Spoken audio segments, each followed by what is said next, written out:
So when we really start getting excited about life and start becoming ourselves and becoming more authentic and living fully, I think that we come to the realization that we can actually accomplish a lot with our lives.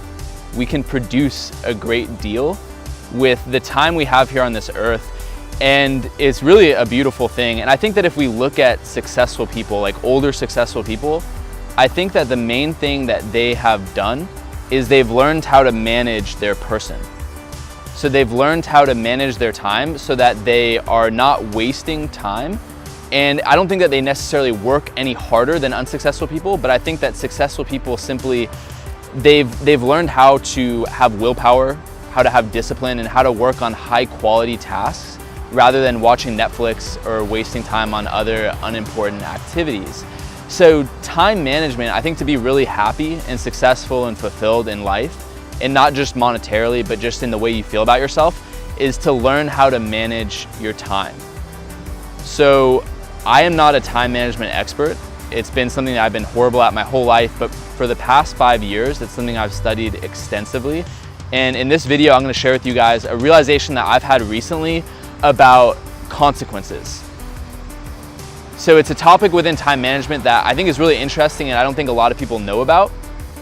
And the basic idea is that as you start having goals, you start breaking your goals down into plans of action to how to achieve them. And you're gonna start having a lot of tasks and things that you can do, and you'll have a month list, a week list, and a day-to-day to-do list. And one of the most empowering things that I ever learned was the fact that you can't do everything.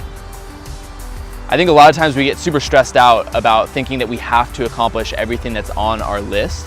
And a really empowering thing for me to realize was the fact that I can't do everything, but I can do the most important thing right now.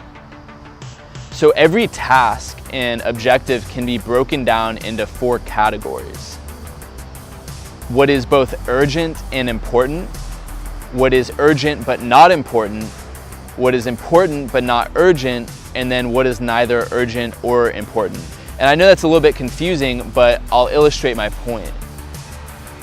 Successful people and unsuccessful people, they start off by doing the same thing. They do what's both important and urgent. So for example, I'm a photographer, so let's say that I shoot photos for a client.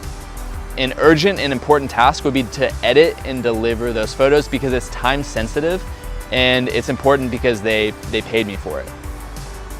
So that's what everyone does first, but what successful people do second is what is really interesting, and what I think a lot of people don't realize is that successful people do what is important but not urgent.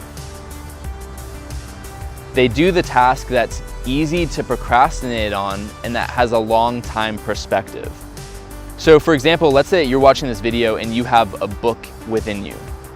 You have a book of knowledge within you and you're an expert in your field and you think that you could really write a book, and that's maybe one of your goals for the year. So by asking ourselves what are the consequences of doing this and not doing this, we determine if it's important but not urgent. So if you ask yourself, what are the consequences of me not writing this book? And realistically, there are no consequences. Like nothing would happen if you didn't write the book. Unless you're like a published author, nothing would happen if you didn't write the book. But alternatively, if we start asking ourselves, what would happen if I did do it? So what are the consequences of me taking the hour or 2 every single day over the course of 1 to 2 years to focus on this boring task of writing this book? What would happen if I did do it? And if we ask ourselves that question, the answer is severe. There would be severe consequences to writing a book. It could literally position you as a leading expert in your field. It could provide a stable passive income for you and your family for the rest of your lives. It could help thousands or millions of individuals that read your book.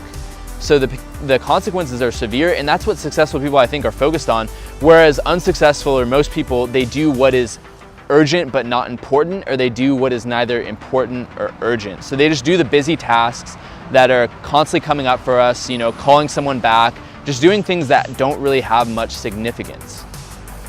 So I think that The real motivation for investing in these long-term activities is just thinking about the benefit of really doing it. And a great example for me is doing these videos. These videos are not urgent. Like, no one is asking me to do these. It's never convenient for me to make a video, but every week for the past 8 months, I've uploaded a video and written an article and put it on my blog. And the reason why I'm doing it is because there's no consequences to not doing it, but the consequences if I did this every single week for 5 years are just so dramatically severe, just objectively.